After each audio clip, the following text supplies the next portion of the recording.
Verity said, Verity said, I'm a brass band archivist for Brass Bands England. I've been with them since January on a fixed term contract till January under the National Heritage Lottery Fund funding that BBE has managed to get for the archive, which we'll go into more detail later on. And I'll just share my screen because I've got a little PowerPoint presentation to go through as we go through together. So give me 2 seconds as I do that.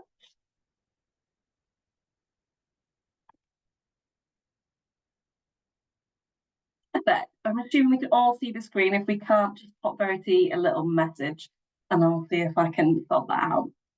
So, welcome to the Brass Band Archive introduction, the first webinar. Hopefully we will have a few more in the future, and hopefully this will give you a nice introduction to the Brass Band Archive, its origins, its history, and how it came to being with BBE. We'll also look at, in brief detail, just a few of the collections that we have and what's in the archive, so you have a little bit of an idea of what we do have, what you can go see, and everything that's at Heritage Quay.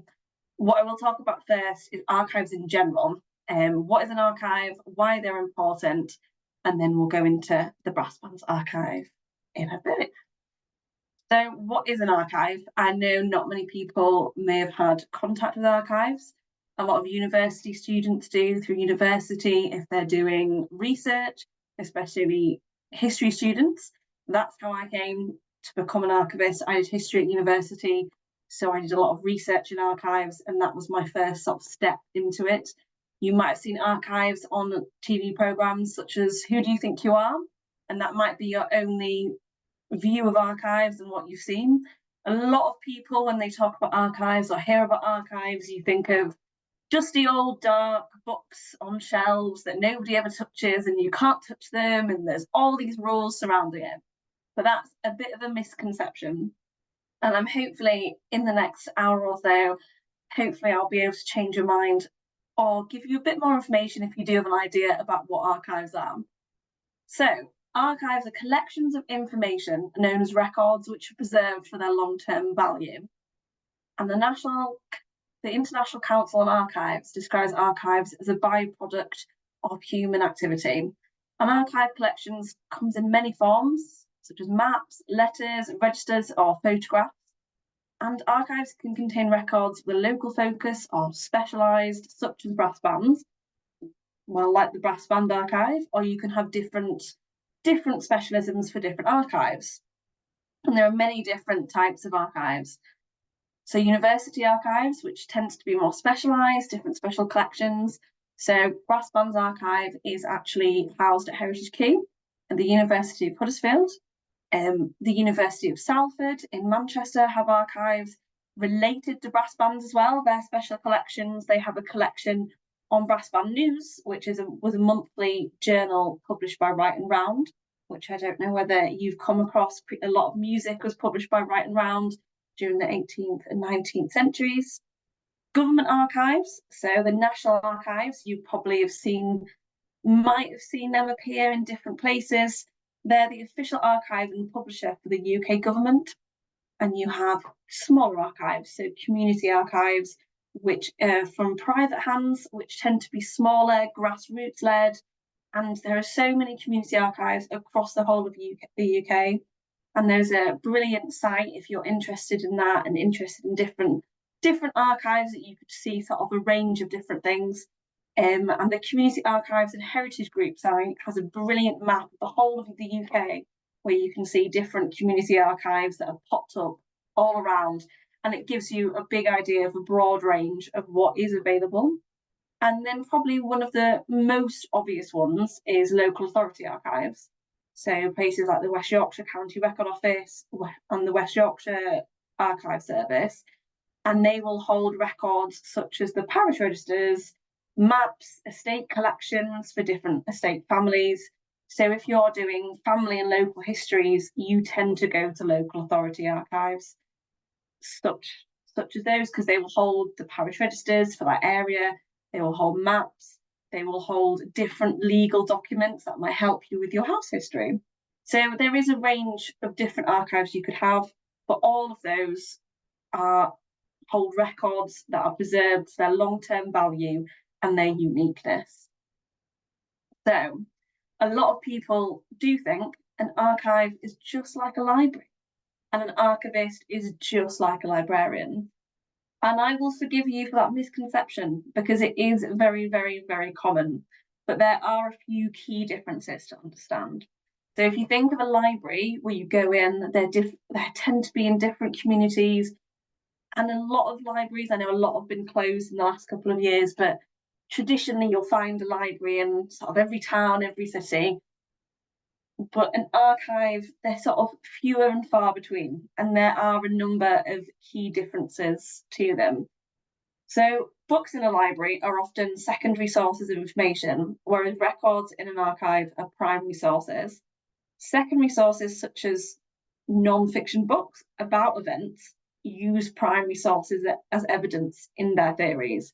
So books that you would get, especially non-fiction books from a library, would use records from an archive itself, and you would get those from a library. And libraries focus on providing access to a wide range of materials for general use, while archives preserve unique and historical records for research purposes. So most books in libraries can be bought again if they're damaged. You would be able to go on Amazon and buy that book. Say if you wanted to read The Midnight Library by Matt Haig, you could, and you damaged your copy, go to a library or get another one. Or if you damaged the library book, they wouldn't be very happy with you, but they would be able to purchase that again somewhere. They would be able to find it.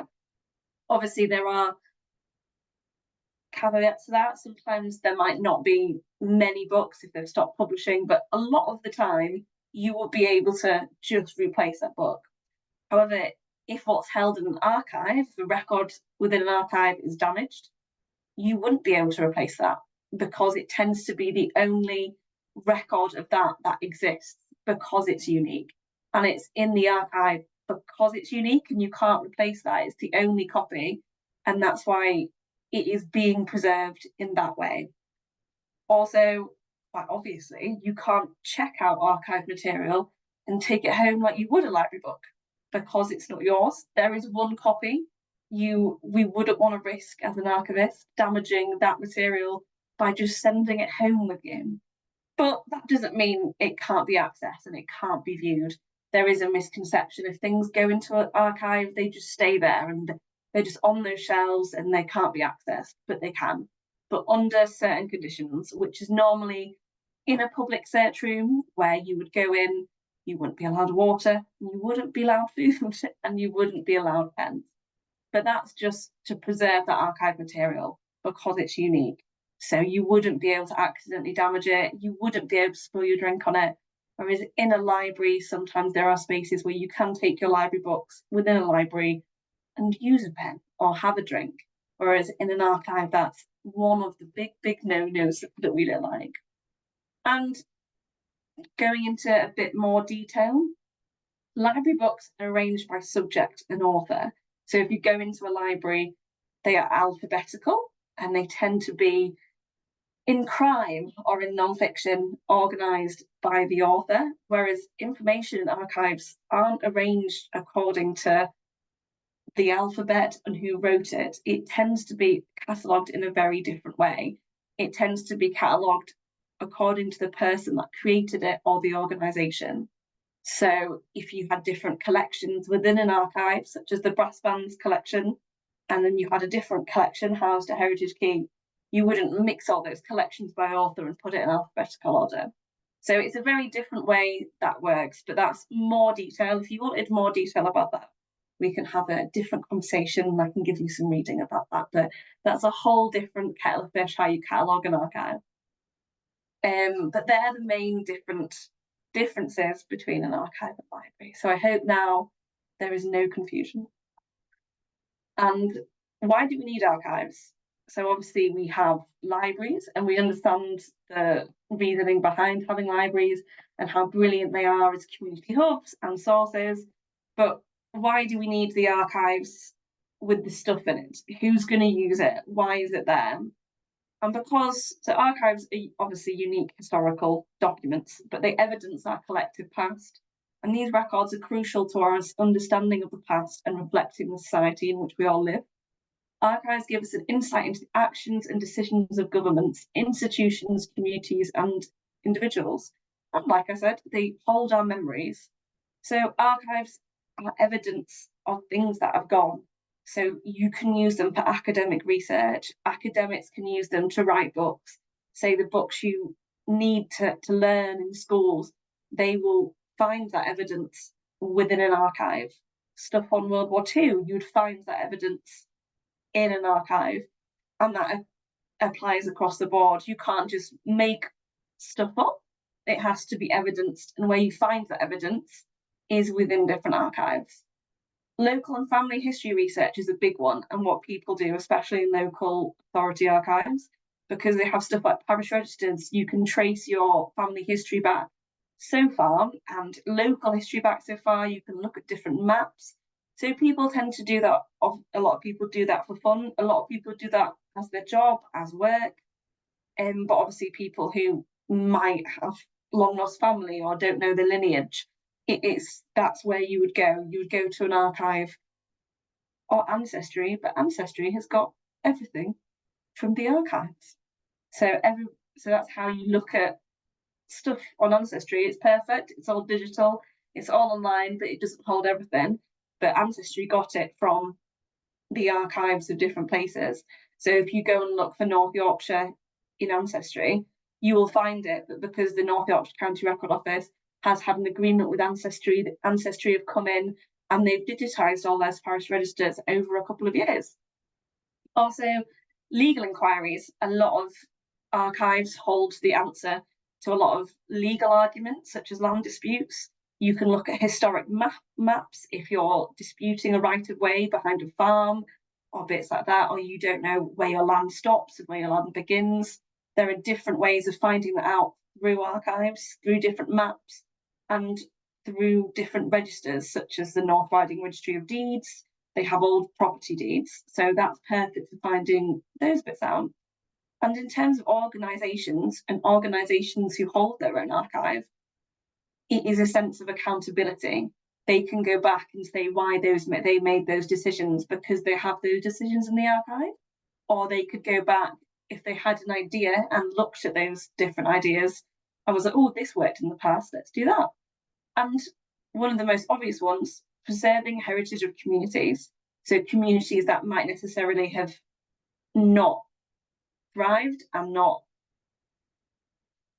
been necessarily available to all, preserving that heritage, such as brass banding, because there are spaces that it might be lost if a lot of people move on, people die, stories die with them, whereas archives preserve that heritage and preserve all different memories of communities. And like I said, you'd find that on the different community archives, and that website is a perfect place to look if you were interested in that. So we will move on to the Brass Band Archive. It is a fantastic archive that was born out of a collection of Northwest bandsman Walter Ainscombe. He embraced his uncle's passion for collecting programmes and music from the Bellevue contest, which is now the British Open, I'm led to believe. And Walter had steadily built up his own collection of interesting brass band artefacts and memorabilia over the years. And we have been told, whether this is correct, it might be hearsay, but this is the story of the archive. Professor Nicholas Childs visited Walter at the garage of his brass band treasures sometime in the 1970s and sowed the seed of an idea for formally constituting the collection, and the archive was born shortly after. So Walter may have told this to someone, told it to BBE at some point in the past, but that is sort of the origin story of how Walter started the archive.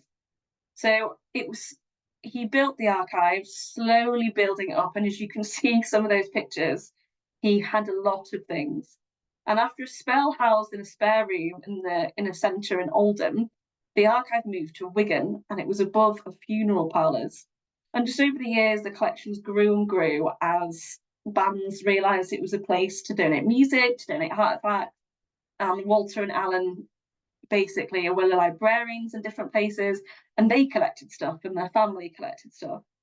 And yeah, as you can see from the pictures, because that is above the funeral parlour, and there's rooms and rooms and rooms like that, you can see that there is a lot of stuff. However, in 2018, the custodianship was transferred to brass bands because Walter and Alan received notice on the building, causing it to close with immediate effect, which prompted the Archives trustees to trigger a clause in the Constitution passing custodianship over to BBE. And a few members of the team, including our chief executive, went over to Wigan and boxed up all the material and brought it back to Barnsley, where BBE's headquarters are currently located. And I've been told for a while the office was absolutely jam-packed with gems from the brass banding world. And a lot of my volunteers have told me they could barely walk through it and they had to make different little paths to get through. And I have seen some brilliant pictures, and I don't envy the archivists that began that job there. But over the years, they've managed to get funding to employ different archive professionals to list and catalogue the material which has been transferred to Heritage Quay, the University of Huddersfield archive. The University of Huddersfield don't own it. They basically just house it for us in a place, as you can see from those pictures, which is perfect for the preservation of material. It is temperature controlled, relative humidity is controlled, limited access to the storage areas. It will be taken out into the research room, and it's looked after there by archivists and archive assistants. So if anything happens, anything goes wrong, there's things in place where the material would be saved. So that's why it's there. And you can see the photos, you can see the acid-free boxes that it's all housed in, which means that it is less damaged and they're the perfect boxes for it to be stored. And currently, the team is myself, the brass band archivist. We're very lucky to hire our project coordinator, Sue, who is doing quite a lot of our exhibitions and all sort of the exciting outreach that we have over the next year. And we have two absolutely brilliant cataloguing volunteers who over the years has helped catalogue the material. And they've recorded part of the podcast series that we have, which Verity will put a link down there as well. I'll give Verity the link to that, because that is exploring everything to do with the brass banding world as well as the archive. So that is Sue, our project coordinator, and John and Leslie, our two cataloguing volunteers. But the reason why I've been hired and the reason why Sue's been able to be hired is because we have managed to get National Heritage Lottery funding to assist in the funding of the archive, as the archive needed an archivist to finish cataloguing the sheet music and deal with new donations and continue more in-depth cataloguing of the material, as well as raising the profile of the archive as an amazing resource through outreach. And I was hired, like I said previously, in January. I'm not a brass bander, I know, terrible, but I've been fully inducted into the brass banding world and I absolutely love it. So I started off in January and I began cataloguing the rest of the sheet music, because Walter and Alan collected a lot of sheet music, from manuscript to typescript to beautiful, beautiful little journals. And we've reached a big milestone where we've managed to catalogue all the sheet music with scores and parts, and we've just got the scores left to go. And we're slowly cataloguing new donations as they come in, and they are then taken over to Heritage Quay. And we're able to start new amazing projects such as the podcast. And in each episode, we do dive into the exciting things that are in the archive. We've also partnered with an outreach partner, Shape North, to deliver outreach in schools, and children will learn all about the archive, all about brass banding through sessions in schools and visits to the archive in Brass Bands Week in July. And we've also set up a Brass Bands Instagram page, so if you have Instagram, please give us a follow. It tells you all about the records we have within the archive and all the news and all the blogs that we have going on. But there's a lot more exciting things to come as we catalogue more donations and sort of delve deeper into the stories that are held within the archive. So I know I've said that I'm the archivist for BBE, but what do I actually do? What does an archivist actually do? We know now the difference between archives and libraries. we know what an archive is, but what actually does the archivist do within an archive? Do we just walk about? Do we just kind of tick things off? So preserving material and its provenance is the responsibility of an archivist, and we basically prescribe to a code of ethics that includes protecting the authenticity of documents and ensuring the widest possible access of material within the archive. So we would never ever want to shut the material off. The whole aim is to preserve the material in a way that it's accessible to the public, to be able to share those stories, to be able to let researchers look at it, for people to come in and have a look at their own stories and their own communities and spread that. So some jobs an archivist does is dealing with depositors and their donations. So if people email and say, I have loads and loads of brass band material, what do I do with it? It's me you'd have a conversation with. I would then look at that material and appraise that material against our collecting policy. So all archives have a collecting policy, because you just can't collect everything. In the best world, we would be able to take everything, but unfortunately, due to capacity, for cataloguing the material, to making it available, to space, you just can't take everything. But in a brilliant world where you had limited room and unlimited archivists and funding, you would be able to take everything. So I've mentioned cataloguing records. That is a big thing an archivist does. Our records are catalogued and they're available to view at Heritage Quay. And there's still work to be done on the cataloguing. So cataloguing is where you get the records, you describe the records, you say what they are, and they go into a giant catalogue. Online it tends to be, and you will have the title, the rough dates, the description, and the physical description of the material. There will be other things that are in the catalogue too, as you catalogue to a certain standard, and it requires you to have different items within that. But a lot of catalogues are online, and you can see Heritage Quay's catalogue on their website as well. Outreach work, so I'm assisting with Heritage Quay's outreach work that they're doing with Brass Band Archive and Shape North. So a lot of archivists are a part of outreach work, promoting their archive, promoting the stories within it, such as doing the podcasts that we've done, which is absolutely fantastic, doing the Instagram. So basically getting your archive out there so people can see it, people know you're there, people know it's a brilliant resource to look at. Research inquiries is a big one, and working with the general public. So a lot of archivists, if they work in a specific archive, especially local authority, you assist researchers when they are accessing the material. You assist them when they come into the research room, and you show them how to deal with the material, you show them how to look at it. Sometimes if it's a giant book, you can't just open it because it damages the spine. You would have to put that on book rests. So dealing with the general public in research rooms is a big archivist role, as well as writing and improving policies such as the archives collecting policy, which I just mentioned, which obviously determines what an archive accepts as donations. So they're the main roles of an archivist. So an insight into sort of my day-to-day. I went in today, I catalogued a few bits, I had a look at what my volunteers did last week when I was on holiday. I spoke to Verity about tonight. So a bit of outreach, a bit of cataloguing. I had an inquiry from a lovely gentleman about what we collect, because he's got a garage full of stuff that he'd like to give us. So I had a bit of a range of a day, but that is very much a typical day for an archivist. So on to the more exciting parts, the collections that we hold within the Brass Band Archive. And we have a lot of stuff, and we're constantly getting more.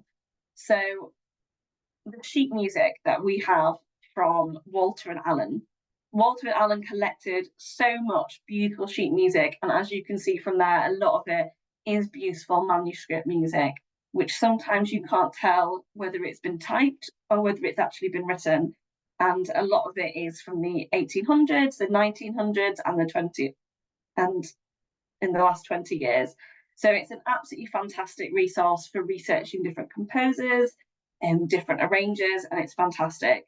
So we have over 9,000 pieces from the original archive. And like I said before, we finished cataloguing the scores this year, and they're just also useful for researching brass banding, but also the social histories and wider community histories.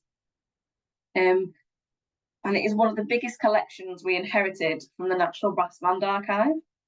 The sheet music has been cataloguing using the same arrangement used by the original owners of the archive, because archives tend to try and do that, just because that is the way the original owner intended. And as researchers, you potentially would understand more about the collection if it's catalogued that way.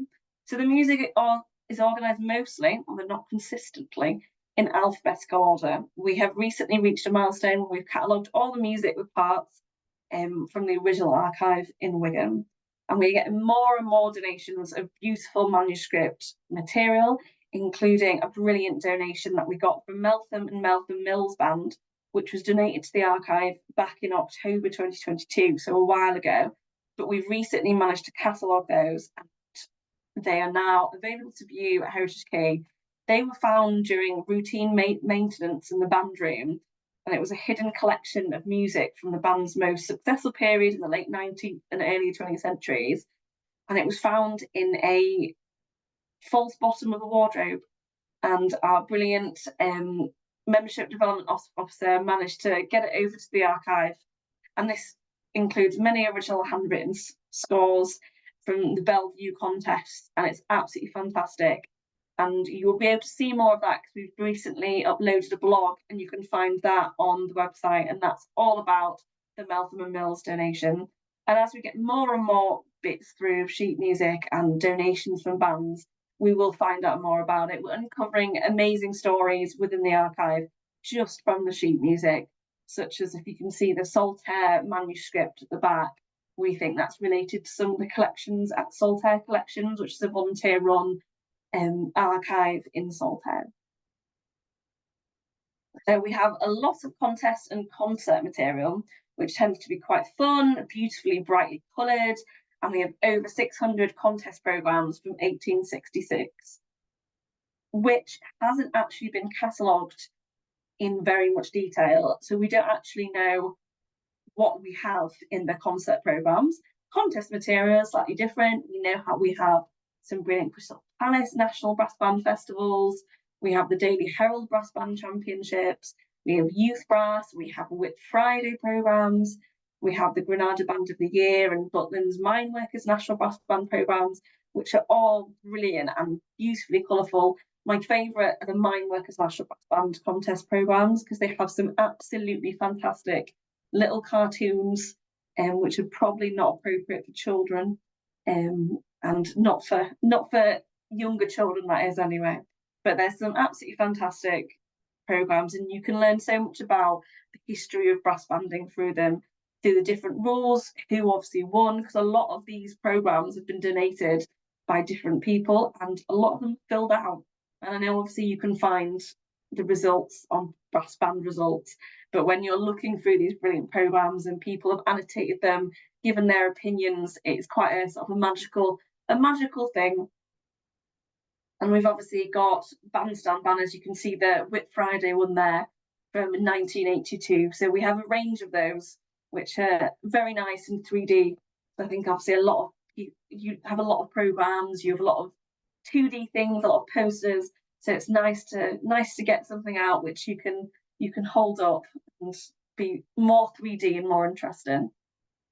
So we have a lot of journals, catalogues, and newspapers. Whilst they're not 3D, they tend to be quite exciting, as we hold a number of beautiful catalogues of instruments, of uniforms, and different stories within brass bands. So you can see we have the Boosey and Hawkes instrument and uniform catalogue, and they've got some brilliant photos of different uniforms from different times. And Boosey & Co started in the 1760s when John Boosey formed a music lending library in London. And in the mid-19th century, Boosey & Co started to manufacture brass and woodwind instruments. And in the 1930s, they merged with Hawkes and Sons to create Boosey & Hawkes. So we have a range of programmes which shows their evolution, which is quite interesting to see if people are researching sort of instrument makers and different publishers. As you can see, we have a few quite nice different ones. We obviously have a lot of the British Bandsmen, which is lovely to find all different stories within it, all different people, and you can trace the history of banding very, very well through them, and it is quite exciting. We have the Brass Herald, we have Brass Band News, we have the Brass Band Review Journal. We even have different from across the world. So we have the Oomspa Australia one, but that's the only one we seem to have. So it seems a very random thing to have, but we do have a lot of little gems and a lot of runs of journals, catalogues, and newspapers, which when we do have gaps in them, we've had quite a lot of donations in the last year where people have filled those gaps, which is very exciting and very nice when you are missing a few and you get a lovely email to say somebody wants to donate them.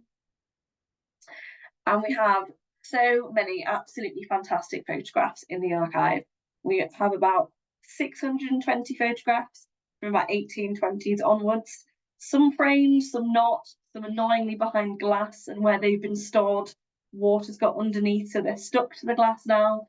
But you can see them, but we would never take them out of the frames.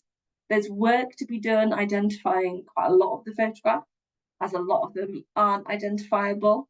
But to brass banders, they will be. So we need to get them out to the right people. But we have a range of different ones, colourful and black and white, and all different kinds of things. And we have little ones, big ones. So it is quite exciting to find. And we have boxes and boxes of those. And we do have a lot of trophies and instruments. You can see that middle photo where they are housed at Heritage Quay. They're on quite a lot of shelves. If you were going to pick those up, you would need gloves with those, whereas everything else you wouldn't need gloves with, because it is a bit of a myth from who do you think you are that you need gloves to pick up journals and parish registers, because actually you lose feeling in your hands. So you're more likely to rip the pages. So, but with the trophies, because of all your oils on your hands, you would need to use gloves. So we do have about 127 contest trophies and awards, ranging from 1911 to 2018.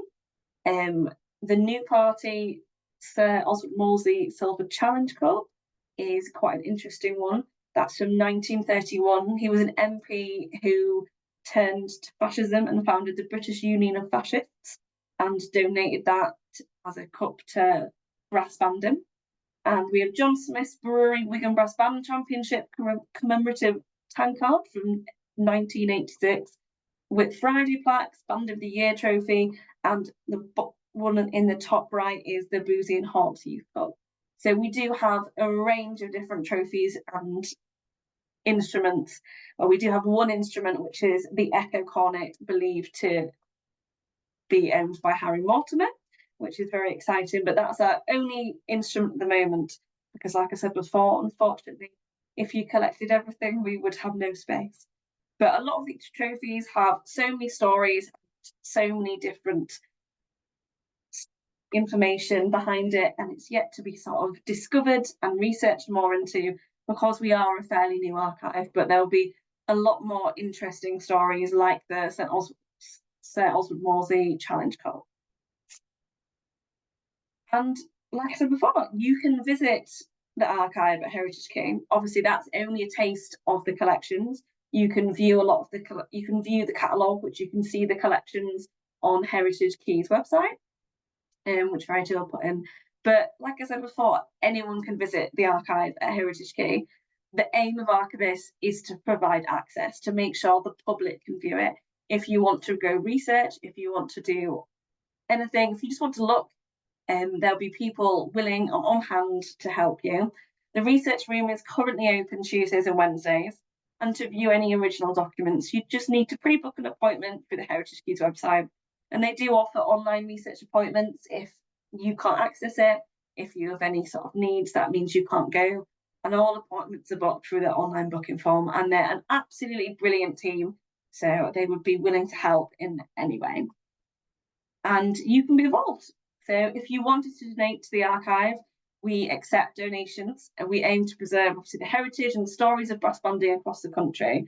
But we can only do that with brilliant brass banders and people willing to donate to us, so brass banding heritage can be preserved and made accessible through the university.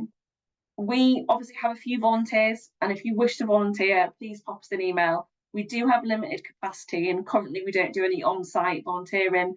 But if you wanted to delve deeper into the archive, and if you wanted to find more stories, then please pop us an email and we'd be able to have a conversation about that.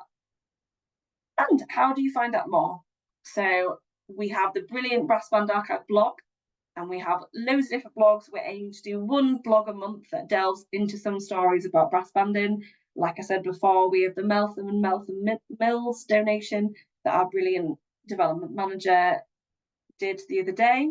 So that delves deeply into the donation that we got, story behind that band.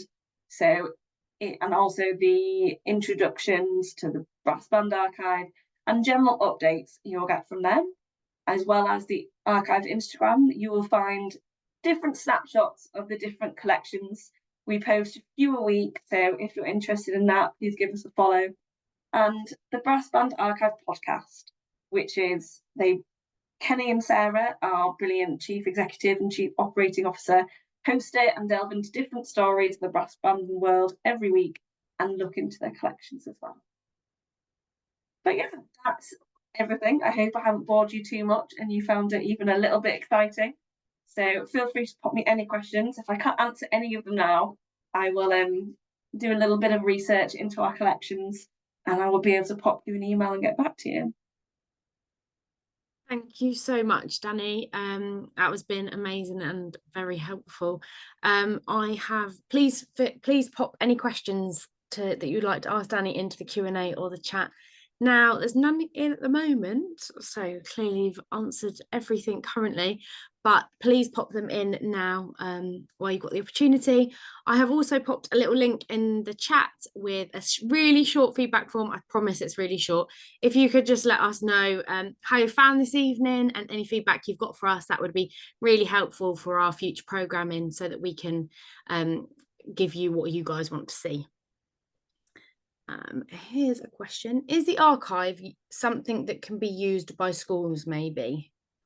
Yeah, of course. We're doing quite a lot of outreach with Shape North, who did the Kirklees Year of Music. So we're doing a few school sessions within the archive. It would be something that we would have to organise, we'd do, but we're basically doing 3 sessions with schools in the HG1 postcode where they're looking at the archive material, they're finding stories within the archive. So it can be used by anyone. Schools can come in. We would organise something. It would be when the research room isn't open. We wouldn't do it when the general public were around because they might be doing research, but it is something we can facilitate. So as it is a brilliant school resource and it's quite untapped at the moment, but it'd definitely be something really useful for schools and we'd happily facilitate that. Brilliant, thank you. Are there any open days planned at Heritage Quay? So currently there's no open days, but they are open to the public on Tuesdays and Wednesdays. So you were able to book appointments and you were able to go. They do also have an exhibition space. So you can actually just go to Heritage Quay without an appointment, have a little wander around the space, have a look at the exhibition. You'll be able to see into the research room. You wouldn't be able to necessarily go in and look at any material, but you'd be able to see the space. You'd be able to see what exhibition they have at the moment. It's not brass banding at the moment, unfortunately. It's one of their collections surrounding a gentleman that's part of the university, but it is quite interesting. So you can go and have a look. It's all open. You don't need to book. But if you did want to look at any material, you would have to book online with them. Perfect, thanks, Danni. I think someone on the call you've been chatting to this morning about their dad's collection. Do you take brass band books? Yes, we do take brass band books. It does depend on whether we already have it, and whether they are available elsewhere. Because if they're available on Amazon, they're not technically unique pieces of material. But if they're, say, annotated and the person that's owned it annotated it and it's got some more interesting things within it, then yes, we would take it. Brilliant, thank you. Is there a searchable database or similar so that we can see what's in there remotely, not with photos, etc., but for example, a list of the music that you have? Yes, so Heritage Quay have an online catalogue where you can have a look. I will we'll be able to send you an email with the links to that. But basically, if you just Google Heritage Quay, the University of Huddersfield, it will take you to their website, and you can go onto their catalogue, and you will be able to type in the Brass Band Archive, and you will be able to find the whole catalogue there. It's brilliant. Thank you so much, Unfortunately, not with Danni. pictures, though. That's the dream. Pictures, Have yeah. everything with pictures and uploaded digitally, but Would you have any suggestions about other places items could be donated if you were unable to take them? yes, I'd always suggest different places and different areas. Obviously, if we couldn't take certain instruments, we can't take big instruments at the moment. So I would endeavour to find different places, because I would hate for something to be lost or had to be thrown away. So if it's relevant to another archive, I would suggest or make contact with the archive for you and put you in contact in the right place. That's brilliant. Thank you so much, Danni. I don't think we've got any more questions at the moment. So If there's any more, pop me an email, and I'm always willing to have a chat. If anybody wants to have a conversation, I'm more than happy to. that's brilliant. Thank you very much, Danni. Yeah, so if anything comes to mind, please feel free to pop Danni an email. You will get a link to this recording so you can watch back. And other than that, I hope you all have a lovely evening, and hopefully see you all again soon.